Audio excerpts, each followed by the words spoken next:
എപ്പോ പോയി ഹോസ്പിറ്റലിൽ എന്ന് പറയുന്നുണ്ട്. അത് നല്ല രസമാ കഥ. വൈകിട്ട് ഞാൻ ലൈവ് ഇട്ടല്ലോ. ലൈവ് ഇട്ട് കഴിഞ്ഞപ്പത്തേനും ടെമ്പറേച്ചർ അങ്ങ് കൂടി. അപ്പം ഞാൻ വിചാരിച്ചു ഇനി ഇരുന്ന് കഴിഞ്ഞാൽ രക്ഷയില്ല പോയേക്കാം. അങ്ങനെ വണ്ടി എടുത്ത് പോയി. പോയി പകുതി വഴി ചെന്നപ്പം വണ്ടിയുടെ സ്റ്റാൻഡ് അടിയിലത്തെ സ്റ്റാൻഡ് ഉണ്ടല്ലോ, നമ്മുടെ സൈഡ് സ്റ്റാൻഡ്, അത് തട്ടി വണ്ടി കൊണ്ട് വീഴണ്ടായിരുന്നു. ഭാഗ്യത്തിനൊന്നും പറ്റിയില്ല. പിന്നെ ഒരു കടയിൽ കയറി അതൊരു വള്ളി വെച്ച് കെട്ടിയിട്ടാണ് ടൗണിൽ പോയത്. ഞാൻ ഓർത്ത് ഇനി പാതിരാത്രി ആവുമോ ഇനി ഹോസ്പിറ്റലിൽ ചെല്ലാൻ.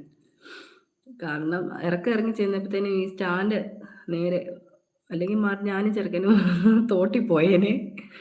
വീണില്ല വീണില്ല, കാല് കുത്തി. അല്ലു പറയുന്നുണ്ട് സുനു വണ്ടി ഓടിക്കാൻ അറിയുമോ?